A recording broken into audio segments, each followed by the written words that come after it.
যার তাকওয়ার এর রং যত বেশি হয় তার মর্যাদা আল্লাহর আদালতে তত বেশি হয়, আল্লাহর মাকাম।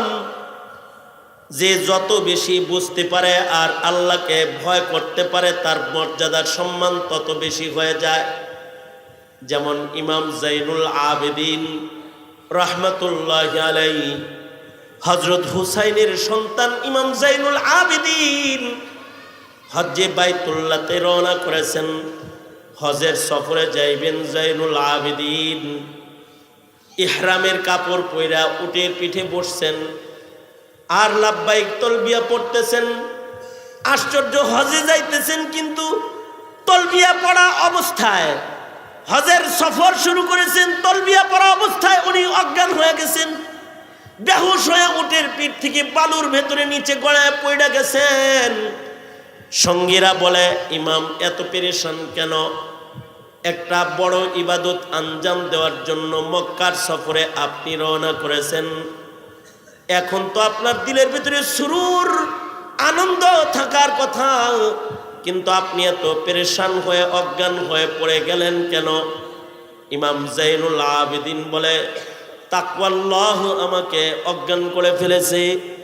কারণ হলো আমার ভেতরে এই চিন্তা ভয় এসে গেছে, আমি যখন বলতেছি লাব্বাইক আল্লাহুম্মা লাব্বাইক, এই সময় যদি উপর থেকে আল্লাহ আবার বইলা ফেলায় লা লাব্বাইক ওয়ালা সাদাইক, এই ভয়ে আমি অজ্ঞান হয়ে গেছি।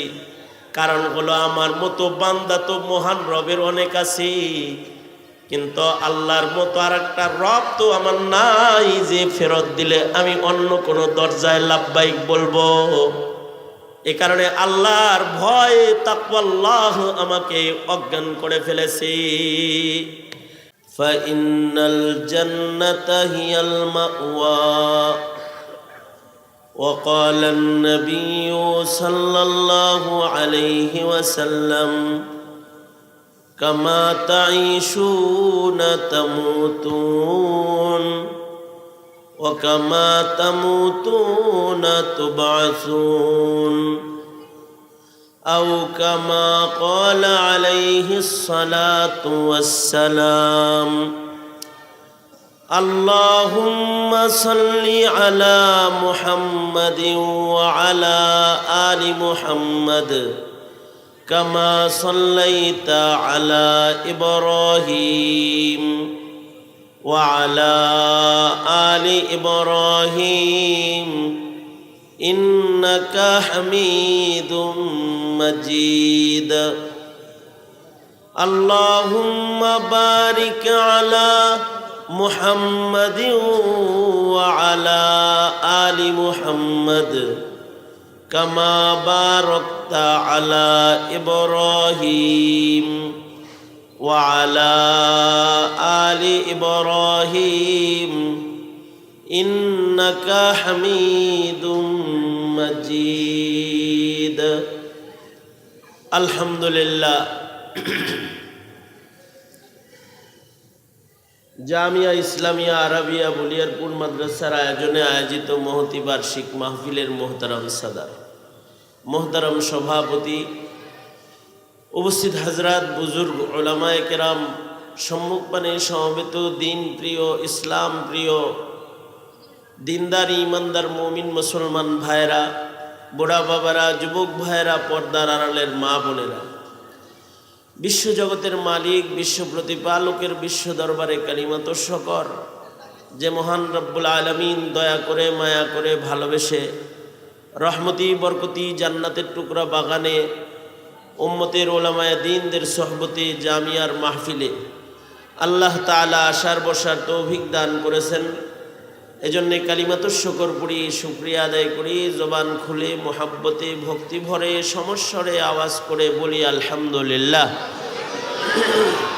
পূর্ণুর নসিহাত বুজুর্গ উলামায়ে কেরাম বিকাল থেকে শুরু করে এ পর্যন্ত করেছেন। বিশেষভাবে জামিয়ার মুহতামিম শেখুল হাদিস মুফতি আব্দুর রাজ্জাক সাহেব দামাত বরকাতুহুম গুরুত্বপূর্ণ কথা আপনাদের সামনে রেখেছেন। আমি এলাকার মানুষ, অল্প কিছু কথা বলার উদ্দেশ্যে ইন্তেজামিয়া কমিটি তথা মুহতামিম সাহেবের আবেদনে আপনাদের সামনে বসে গেছি। বরকতের নিয়তে আয়াত ও হাদিস আপনাদের সামনে পেশ করেছি। আমার উস্তাদ মুহতারাম, একাধিক কিতাবের উস্তাদ, এই জামিয়ার শেখুল হাদিস আমার ডান পাশে বসে আছেন। উস্তাদ মুহতারামের সামনে কোনো বয়ান নয়, কিছু কথা তাকরার করা মাকসাদ, বড়দের কিছু কথা আপনাদের কানে তাকরার করার ইরাদায় আয়াত ও হাদিস পেশ করেছি। এগুলোকে সামনে করে কিছু কথা বলবার ইরাদা রাখি। আল্লাহ তাআলা কিছু উপকারী কথা আপনাদের কানে পৌঁছে দেওয়ার তৌফিক দান করেন, আমিন। মোহতারাম হাজিরিন, আল্লাহ তাআলার সৃষ্টি মাখলুকদের ভেতরে কিছু মাখলুক এমন আছে যে সকল মাখলুককে আল্লাহ তাআলা নিজস্ব কোনো ইচ্ছা দান করেন নাই। যেমন ফিরিস্তাদেরকে নিজস্ব কোনো ইচ্ছা দেন নাই, চাঁদ সূর্য গ্রহ তারাকে নিজস্ব কোনো ইচ্ছা দেন নাই, তাদের ব্যক্তিগত নিজস্ব কোনো ইচ্ছা নাই। হাবিবে কিবরিয়া মুহাম্মদুর রাসূলুল্লাহ সাল্লাল্লাহু আলাইহি ওয়াসাল্লাম মেরাজ থেকে এসে আল্লাহর রসুল বলেন, কিছু ফিরিস্তাকে সেজদার হাইয়াতে দেখেছি, কিছু ফিরিস্তাকে রুকুর হালতে দেখেছি, কিছু ফিরিস্তাকে কওমা, কিছু ফিরিস্তাকে জলসার হালতে সফরে দেখে এসেছি। সৃষ্টির পর থেকে তারা রুকুতেই আছে, সেজদায়ও আছে, কওমায় জলসায় পড়ে আছে। যারা রুকুতে আছে মাথা উঠানোর সুযোগ তাদের নাই, কোনোদিন ইচ্ছাও জাগ্রত হবে না যে একটু মাথা উঠায় দেখি সামনে কি। যারা সেজদায় আছে তারা মাথা তুলবে না, যারা কওমায় আছে তারা সেই হালত থেকে নড়াচড়া পর্যন্ত করবে না।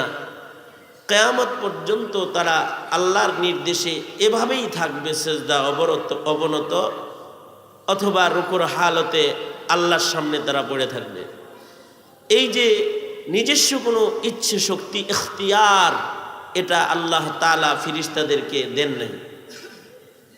আল্লাহর রসুল বলেন, মেরাজের সফরে আল্লাহর রসুল হযরত ইসরাফিলকেও দেখেছেন, এক পা সামনে এক পা পিছনে দিয়ে সিংহাকে মুখে নিয়ে শক্তি গলার কাছে এনে প্রস্তুত হয়ে দাঁড়িয়ে আছে।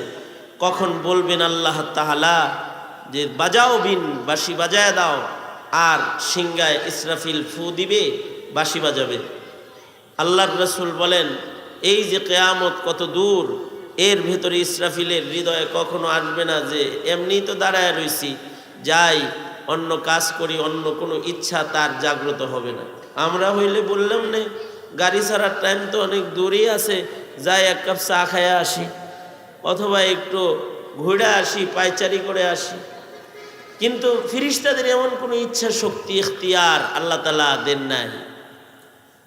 সূর্য সৃষ্টির পর থেকে যেখান থেকে উদয় হচ্ছে আর যেখানে ডুবে যাচ্ছে, আজও সেখান থেকেই উদয় হয় আর ডুবে যায় আল্লাহর নির্বাচিত জায়গায়। আল্লাহর নির্বাচিত কক্ষপথে ওরা চলতে রয়, কোনোদিন নিজের ইচ্ছায় নিজের রুট রাস্তা পরিবর্তন করে নাই। শীতের দিনে যে পথে চলতে বলেছেন সে পথে চলছে, গরমের দিনে যে পথে চলতে বলেছেন সে পথে চলছে। নিজের ইচ্ছায় উদয় অস্তের সময়ে এক সেকেন্ডের কোনো ব্যবধান তারা করে না। নিজস্ব এই ইচ্ছা শক্তি আল্লাহ তাআলা তাদের দেন নাই। জামাদাত নাবাতাত যত মাখলুকাত আছে একই হালাত। হ্যাঁ, কিছু হাইওয়ানাতকে ইচ্ছা দিয়েছেন, কিন্তু তাদেরকে ইচ্ছা বাস্তবায়ন ক্ষমতা দান করেন নাই, অথবা নিজের ইচ্ছাকে ব্যক্ত করার ভাষা, জবান তাদের আল্লাহ তাআলা দেন নাই। যেমন গরুরও মনে চায় একটু পায়চারি করি ঘুরি, কিন্তু তার ইচ্ছায় তার পায়চারি করার সুযোগ নাই। তার মনিব যেই খুঁটিতে তাকে বেঁধে রেখেছে, এই খুঁটির ভেতরেই তার দিন কেটে যায়। মুরগি যেটা ফার্মের খাঁচায় বন্দি আছে, ওর মনিব সারা বছর ওকে বন্দি করে রাখছে, নিজের ইচ্ছায় সেখান থেকে বের হয়ে এক কদম হাঁটার ক্ষমতা তার নাই। ছাগল তার বাচ্চাকে দুগ্ধ পান করানোর ক্ষমতাও তার নাই। গরুর তার বাচ্চাকে দুধ খাওয়াইতে মনে চায়, কিন্তু বাড়ির মালিক সকল দুধ দহন করে বালতিতে বইড়া হাটে লয়ে যায়। গরু কান্দে তার বাচ্চার দিকে তাকায়া, কিন্তু নিজের ইচ্ছায় তার এ ক্ষমতা নাই, তার এ শক্তি নাই যে সে নিজের ইচ্ছায় এক কদম আগাবে, এমন কোনো ক্ষমতা তার নাই।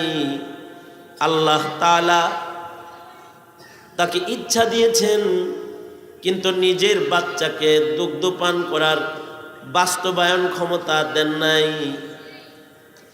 বাচ্চার দিকে তাকায় তাকায় চোখের পানি ফেলে, এরপরও নিজের মনিবরে এ কথা বলার ক্ষমতাও তার ভাষা নাই যে মনিব সবগুলো দুধ বাজারে নিবেন না, আমার বাচ্চাকে আমার খাবার খাওয়াইতে মনে চায়।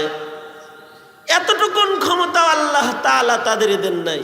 খেলাফ বনি আদম, ইনসানকে আল্লাহ তাআলা এই শক্তি দান করেছেন যে সে তার ইচ্ছাকে বাস্তবায়ন করতে পারে, ইখতিয়ারটা বাস্তবায়ন করার ক্ষমতা আছে, এবং নিজের ইচ্ছাকে ব্যক্ত করার জবানও আল্লাহ তাআলা তাকে দান করেছে।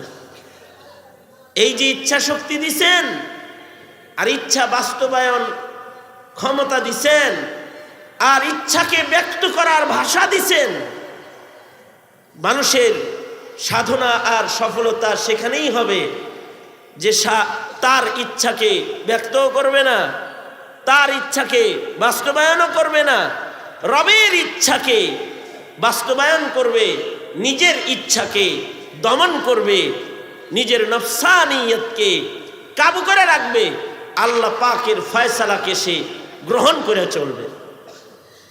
এই রংটা আল্লাহ তাআলা বনি আদমের কাছে দেখতে চায়। বনি আদমের নিজস্ব ইচ্ছা বাস্তবায়ন ক্ষমতা আছে।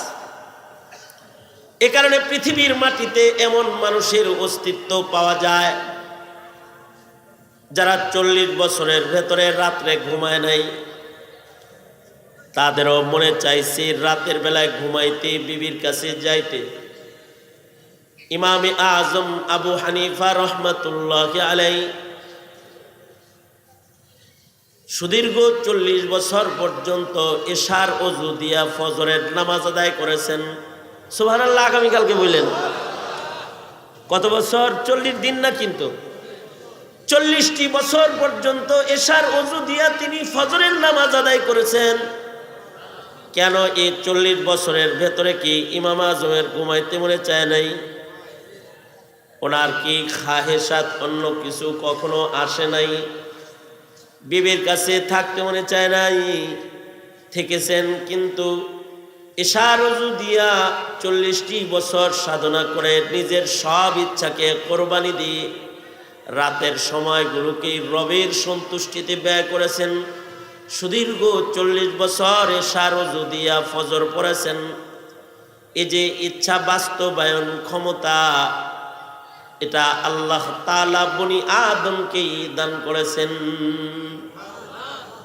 2 রাকাত নামাজে দাঁড়িয়ে টোটাল কোরআনে কারীম খতম করেছেন, অথবা 1 রাকাত নামাজে টোটাল কোরআন খতম করেছেন। মানুষের দ্বারাই সম্ভব এই ইচ্ছা বাস্তবায়ন করা। আবার একই বনি আদমের দ্বারাই সম্ভব সারা রাত জেগে জেগে গান, গুনাহের আসরে নিজেকে আটকায় রাখা। এ কারণে এমন মানুষও পাওয়া যাবে যারা সারা রাত পাপের আসরে কাটায়া দিবে, টিভির ঘরে কাটায়া দিবে, জেনার পরিবেশে আর মদের আসরে কাটায়া দিবে সারা রাত।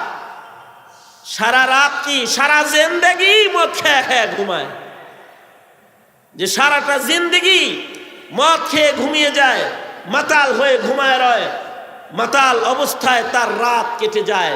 সারা জিন্দেগি তার ইচ্ছা হয়েছে তাই মদ খেয়ে খেয়ে জিন্দেগি কাটায় দিচ্ছে। এই ইচ্ছা বাস্তবায়ন ক্ষমতা তো আল্লাহ দিচ্ছেন, কিন্তু বান্দা ওই ইচ্ছাকে বাস্তবায়ন করবে যেটায় তার রব রাজি, যেটায় তার রব খুশি।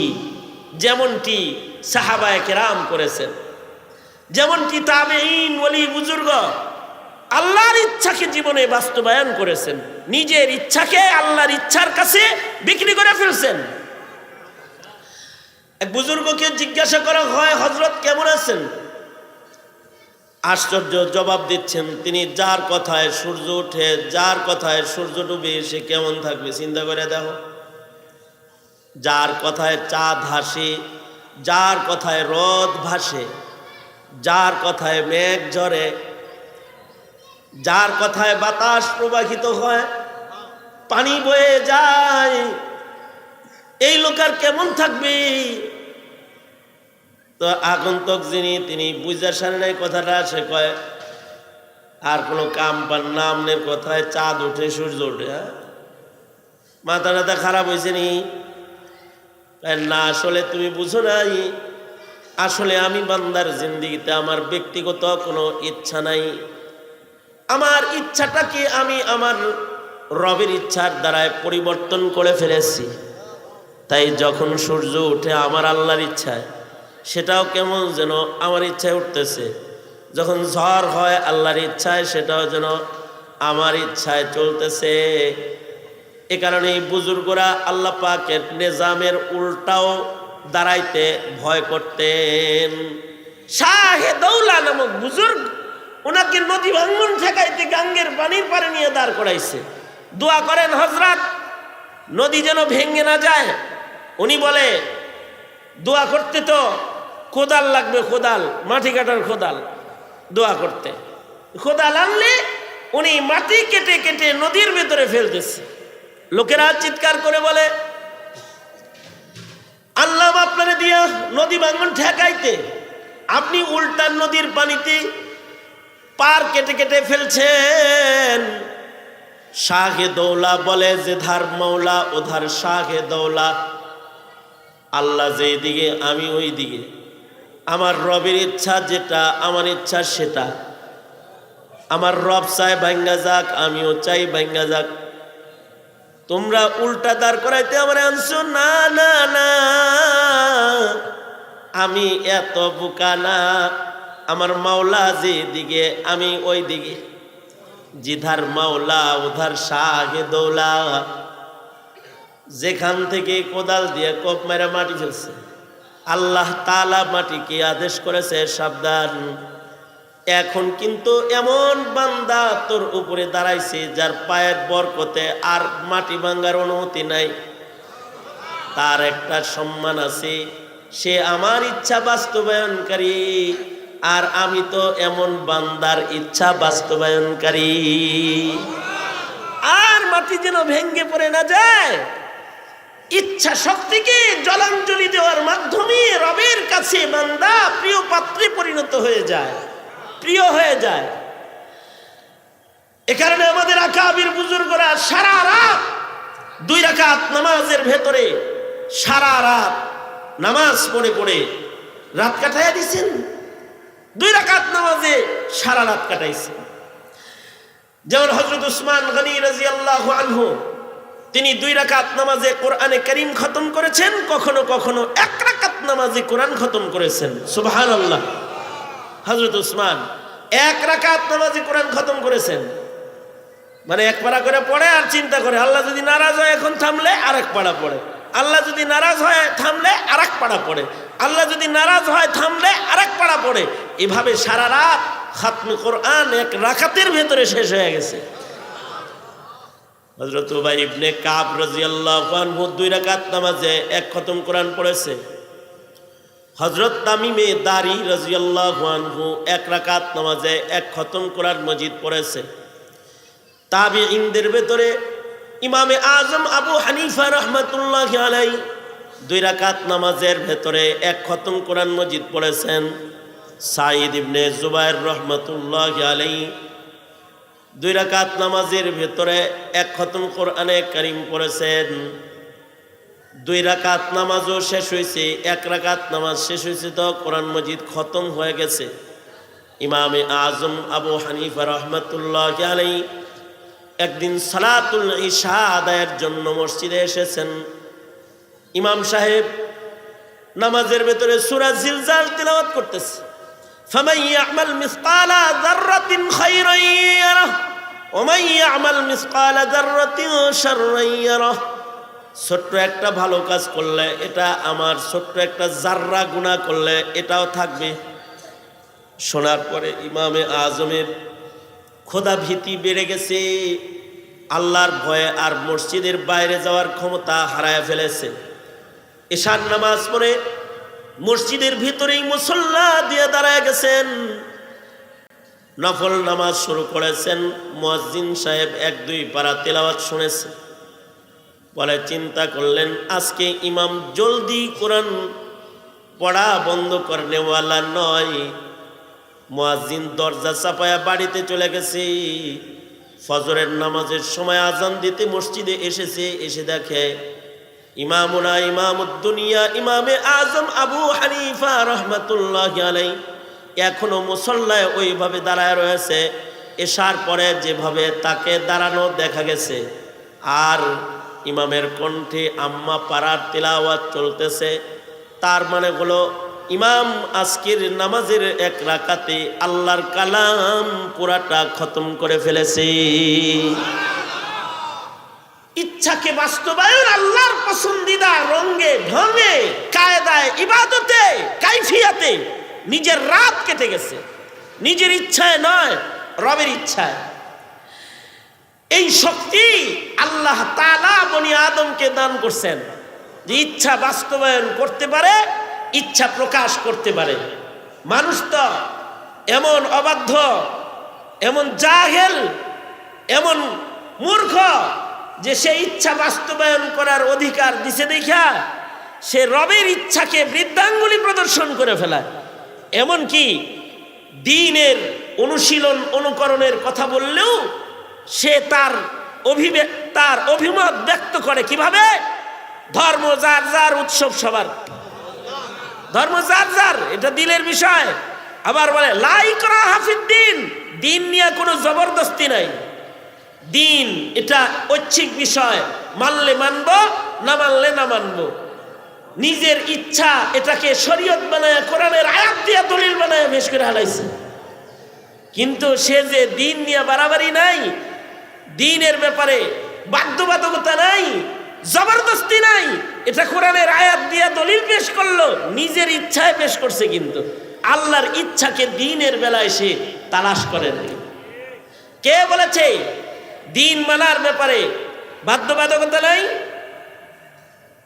কে বলেছে জবরদস্তি নাই? জবরদস্তি আছে দিন মানার ব্যাপারে।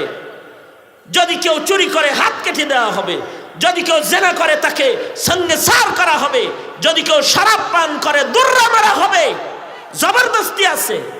হ্যাঁ, তখন জবরদস্তি যখন সে দ্বীনের সৈনিক হিসেবে, মুসলিম হিসেবে দাবি করবে। হ্যাঁ, দ্বীন কালেমা পড়ার ব্যাপারে, দ্বীন মানার ব্যাপারে কাফেরদের উপরে জবরদস্তি নাই। যে মুসলিম হয় নাই তাকে জোর করে নামাজ পড়ানোর দরকার নাই। কিন্তু মুসলিম সমাজে নামাজ পড়ে না তো আইন কায়েম করো, যারা বেনামাজিও করে জেলখানায় পাঠায় দাও, বন্দিশালায় পাঠায় দাও। এমনকি যারা মুসলিম দাবি করে ইবাদত বন্দিগি বর্জন করবে, ইমাম আইম্মায়ে মুজতাহিদিন তো বলে তার গর্দান কেটে দাও, গলা কেটে দাও। আল্লাহর বিধানকে বৃদ্ধাঙ্গুলি প্রদর্শন করে গর্দান কেটে দাও। এত বাধ্যবাধকতা আছে। হ্যাঁ, বাধ্যবাধকতা তার নাই যার মুখে কালিমাই নাই। যার মুখে কি নাই? জোরে আওয়াজ করে বলেন, যার মুখে কি নাই? কালিমাই নাই, সে মুসলমানই না। তুই দাবি করবি তুই মুসলিম, মরার পরে কাফন পরার দাবিদার, মৃত্যুর পরে মুসলমানের গুরুস্থানে দাফন হওয়ার দাবিদার, মুসলিম পরিচয়ে গুরুস্থানে যাওয়ার দাবিদার, আর মুসলিম হিসেবে আল্লাহর আদালতে দাঁড়ানোর আশাও তুমি করো, তাহলে তোমার দ্বীনের ব্যাপারে বাধ্যবাধকতা রয়েছে, জবরদস্তি রয়েছে। তুমি যদি দ্বীন না মানো তো শরিয়া, হুকুমতে শরিয়া তোমাকে গর্দানে ধরে তোমাকে মুসলমান বানায় ছাড়বে। এটা দ্বীনের অধিকার, জবরদস্তি রয়েছে এখানে। বলবেন বিষয়টা কেমন? বিষয়টা হলো এমন, আমার মাদ্রাসায় একটা ছেলে ভর্তি হয় নাই, সে এইখানে বসে দুষ্টামি করতেছে। তাকে আমার শাসন করার অধিকার নাই। কিন্তু সে যখন আমার মাদ্রাসার ছাত্র, আমার মাদ্রাসার গেটে দাঁড়িয়ে দুষ্টামি, আমার তাকে এবার শাসন করার অধিকার আছে। সে আমার মাদ্রাসার ভর্তি হওয়া একজন শাগরেদ হিসেবে, আমি উস্তাদ হিসেবে আমার অধিকার রয়েছে তাকে মাদ্রাসায় এনে শাসন করার, তাকে ধমকি দেওয়ার, তাকে শাস্তি প্রয়োগ করার অধিকার রয়েছে। কেন তুমি মাদ্রাসার ছাত্র দাবিদার, ভর্তি হওয়ার পরে তুমি মাদ্রাসার কানুনকে মানবা না? ঠিক তেমন মুসলিম হিসাবে জন্মগ্রহণ করবা, মুসলিম পরিচয়ে থাকবা, ইসলাম তোমার ধর্ম এটা মুখে বলবা, মুসলমানদের গুরুস্থানে জান্নাতে শোয়ার কল্পনা রাখবা, হাসরের মাঠে জান্নাত পাওয়ার আশা কামনাও তুমি লালন পালন করবা, ইসলাম মানবা না। এমন অবাধ্য কখনো ইসলামের না দাবি করলেই তাকে আসমানে মুসলমান বলা হয় না। বাধ্যবাধকতা থাকতে হয়। এ কারণে আমার দেহ আমি দেব, যারে খুশি তারে দেব, এটা বলার মতো ভাষা আল্লাহ দান করেছেন। কিন্তু নিজের দেহকে যত্রতত্র প্রদর্শনের অধিকার কোন মুসলিম রমণীকে, কোন মুসলিম পুরুষকে আল্লাহ তাআলা দেন নাই। আল্লাহর একটা ইচ্ছা আছে, সেই ইচ্ছাকে সে বাস্তবায়ন করে যাবে মৃত্যু পর্যন্ত, সেই ইচ্ছা বাস্তবায়ন করবে। আল্লাহর ইচ্ছা যে বাস্তবায়ন করবে একটা মানুষ, এই ইচ্ছা বাস্তবায়ন করবে কি দিয়া, কোন শক্তির বলে রবের ইচ্ছাকে বাস্তবায়ন করে নিজের ইচ্ছাকে জলাঞ্জলি দিবে? কোন শক্তি দিয়া? রবের ইচ্ছাকে বাস্তবায়ন করার জন্য, নিজের ইচ্ছাকে জলাঞ্জলি দেওয়ার জন্য যে মহাশক্তির অর্জন করতে হয়, সেটা অস্ত্রের শক্তি না, দেহের শক্তি না, সেটা হলো খৌফ ও খাসিয়াতে খোদাবন্দির শক্তি, তাকওয়ার শক্তি। এইটা যদি কারোর ভেতরে এসে যায়, তখন রবের জন্য জান দিতেও সে প্রস্তুত হয়ে যায়। সময় না, শুধু জীবন দিতে সে প্রস্তুত হয়ে যায়। আর আল্লাহর ভয় যদি ঢুইকা যায়, তখন আর তার দ্বারায় নফসের গোলামি হয় না, তাগুতের গোলামি হয় না, মাখলুকাতের গোলামি হয় না। রবের বিরোধিতা করে মাখলুকাতের ইত্তিবা তার করা সম্ভব হয় না। তখন সে খালিস মুমিনে রূপান্তরিত হয়, যখন তার হৃদয়ে আল্লাহ ভীতি, খোদা ভীতি, সে বান্দা হিসেবে খোদা ভীরু বান্দা যখন হয়ে যায়, আল্লাহ ভীরু বান্দা হয়ে গেছে, এবার আর সে নফসের অনুসরণ করে না, শয়তানের অনুসরণও করে না, ভারতের অনুসরণও করে না, আমেরিকার অনুসরণও করে না, চায়নার অনুসরণও করে না, পশ্চিমার অনুসরণও করে না। সে অনুসরণ করে তখন মহান আল্লাহর নির্বাচিত রং, সে রঙের অনুকরণ নিজের ইচ্ছা কুরবানি দিয়ে রবের ইচ্ছা বাস্তবায়নের কর্মী হিসেবে সে তার নাম লেখায় ফেলায়, যখন তার ভেতরে তাকওয়াল্লাহ ঢুকে যায়। এ কারণে আল্লাহ তাআলা বলেন, ওয়া আম্মা মান খাফা মাকামা রাব্বিহি ওয়া আম্মা মান খাফা মাকামা রাব্বিহি ওয়া নাহান নাফসা আনিল হাওয়া ফাইন্নাল জান্নাতা হিয়াল মাওয়া। যার ভেতরে আল্লাহর ভয় আসবে, তার মানে আল্লাহর ভয়ের আলোচনা আগে, এরপরে হলো নফস কন্ট্রোল ক্ষমতা যার ভেতরে চলে আসবে।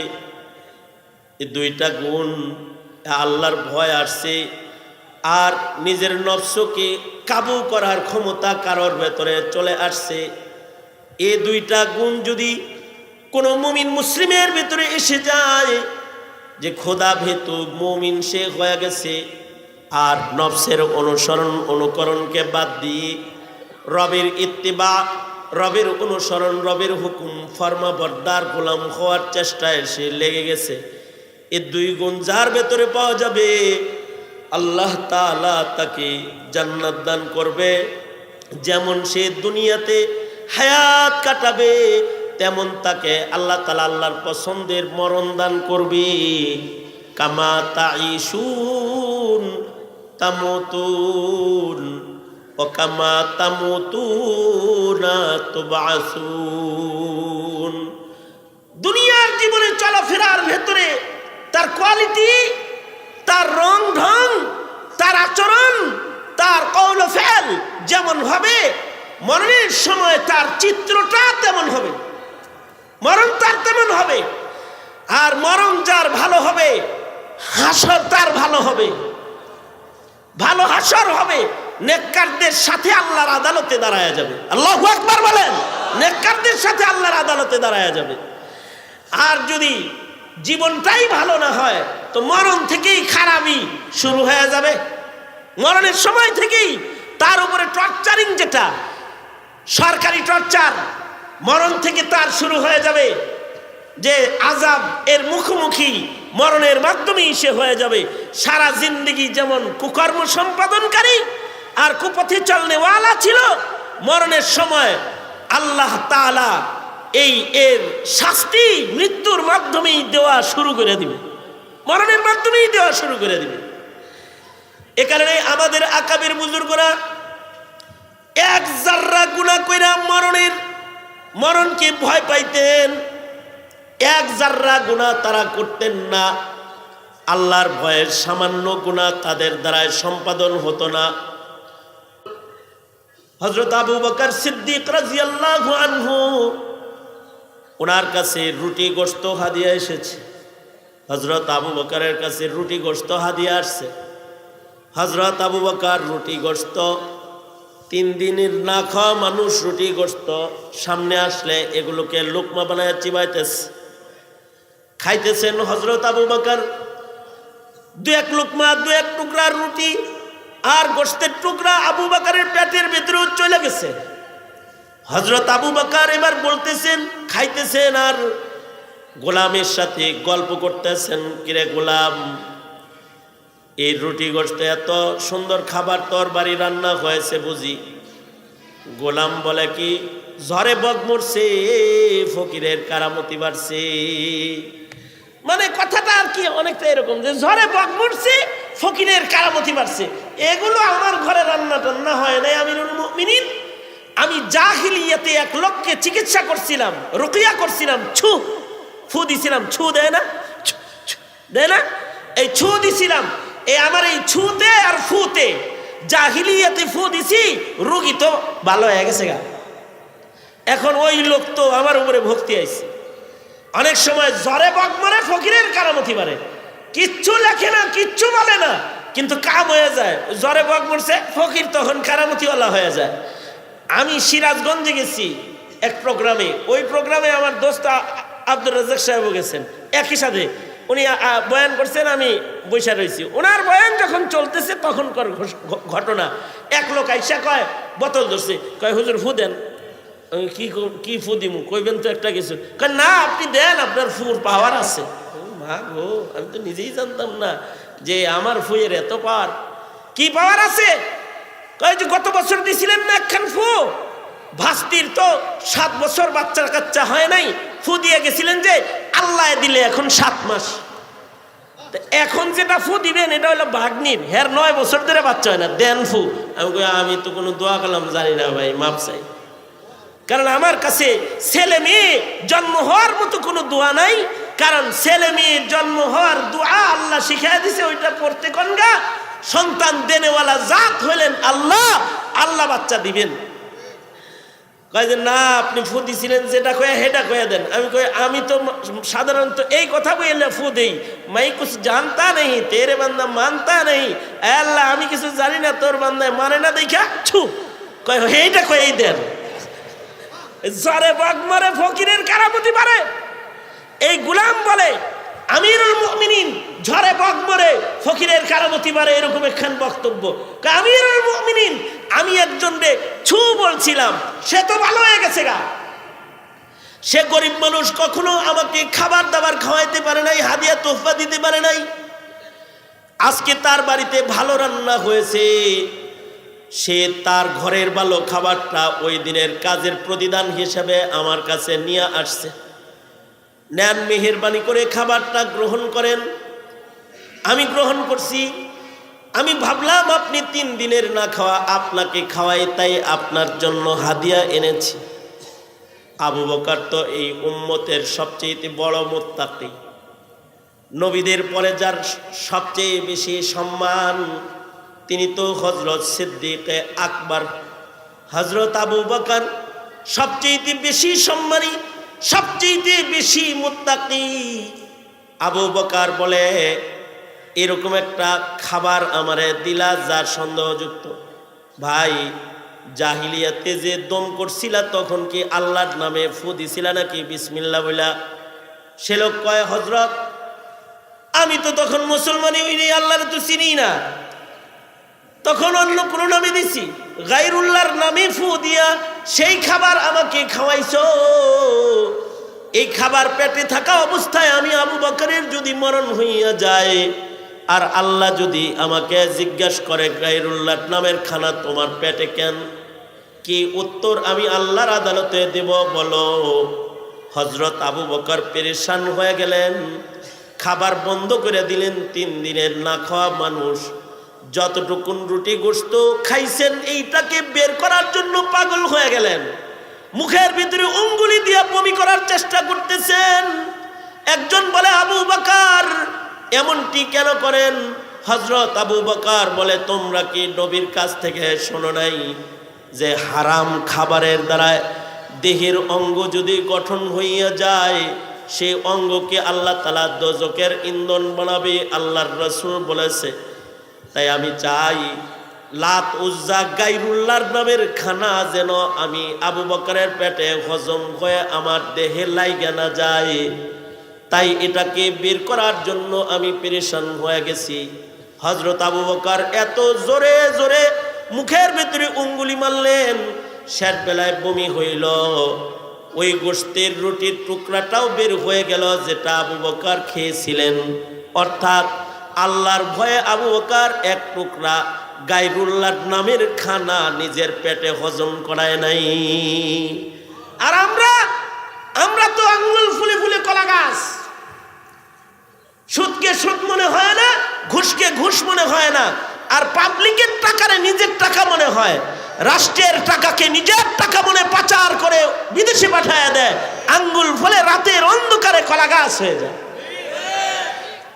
হালাল হারামের কোনো তমিজ নেই। এটা সুদ, চিন্তা করার টাইম নেই। ঘুষ, চিন্তা করার টাইম নেই। এটা রাষ্ট্র সম্পদ, চিন্তা করার টাইম নেই। কেন আমাদের এই হালাত?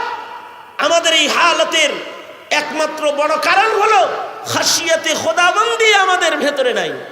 এ কারণে আমরা পাপাচারকে পাপ মনে করে ওটাকে ছাড়তে পারিনি। মুয়াত্তা ইমাম মালিকের ভেতরে এসেছে, হযরত উমরের কাছে দুধ হাদিয়া আসছে। দুধ হযরত উমরও পছন্দ করতেন, আল্লাহর পছন্দ। দেখেন না মানুষরা আল্লাহ দুধ খাওয়ায় প্রথমে, নবীজিরও পছন্দ, হযরত উমরেরও দুধ পছন্দ। হাদিয়া আসছে আর দুধ হযরত উমর পান করে ফেলেছেন। পরে জিজ্ঞাইতেছেন, তোমার এই দুধ কোত্থেকে আসলো? তোমার বাড়ির পালা কোনো হাইওয়ানের স্তনের দুধ? তো আগন্তুক বলে, না আমিরুল মুমিনিন, গরিব মানুষ উট ছাগল গরু কোত্থেকে পাবো? এই দুধগুলা বাইতুল মালের দুধ। বাইতুল মালের উট ছাগলের যে দুধগুলো গরিবদেরকে সাদাকা করা হয়, এটা আমাকে সাদাকা করেছে, সেইটা আমার বাড়িতে আসছে, পরে আমি আমনের জন্য নিয়ে আইছি। সে ফতোয়া শুদ্ধা বলতেছে, অসুবিধা নাই, অসুবিধা নাই, আমার জন্য সাদাকা, আপনার জন্য হাদিয়া, খায়ালান। হযরত উমর বলেন, ফতোয়াও তো ঠিক আছে, কিন্তু এই দুধ পেতে লয়ে যদি আমি উমরের মরণ হয়ে যায়, আর আল্লাহ যদি আমাকে বলে, উমর তোমার খেলাফত শাসন আমলে তোমারই বাইতুল মালের দুধ তোমার পেটে যে দেখা যায়, ওই সময় ব্যাখ্যা দেওয়ার মতো যোগ্যতা এই উমরের আল্লাহর আদালতে দাঁড়ায় ব্যাখ্যা দেওয়ার যোগ্যতা নাই। এ কারণে হযরত উমর নিজের মুখে আঙ্গুলি দিয়া বমি করে, পানি পান করে, নিজের পেটকে বারবার বমি করে ড্রেসিং করলেন, অর্থাৎ পেটের দুধকে হযরত উমর বের করে ফেললেন। অতটুকুন সন্দেহযুক্ত খাবারও খেলেন না। হাসানাতুল আবরার সাইয়াতুল লিল মুকাররাবিন, সন্দেহযুক্তও না। খাবার তো ওনার জন্য হালাল, কিন্তু ওনার জন্য এটা অপরাধ হতে পারে, এই কারণে উনি পেটের এই দুধটুকুনকেও বের করে ফেললেন। এটা তাকওয়া আল্লাহর কারণেই সম্ভব হয়েছে। তাকওয়া আল্লাহর কারণে গুনাহ বর্জন করা সম্ভব হয়। বান্দা যখন মুত্তাকি হয়ে যায়, তখন বান্দার ইবাদত হয়ে যায়। যতক্ষণ পর্যন্ত বান্দা মুত্তাকি না হয় ততক্ষণ পর্যন্ত বান্দার ইবাদতের ভেতরে রিয়া থাইকা যায়। কিন্তু বান্দা যখন মুত্তাকি হয়ে যায়, আল্লাহর মাকামকে বান্দা যখন চিনে ফেলায়, তখন ইবাদত ইবাদত হয়ে যায়। তখন ইবাদতের দ্বারায় সে গর্বিত হয় না, ইবাদতের দ্বারায় কোনো রিয়া তার ভেতরে আসে না।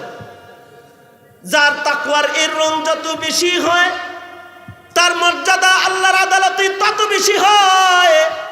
আল্লাহর মাকাম যে যত বেশি বুঝতে পারে আর আল্লাহকে ভয় করতে পারে, তার মর্যাদার সম্মান তত বেশি হয়ে যায়।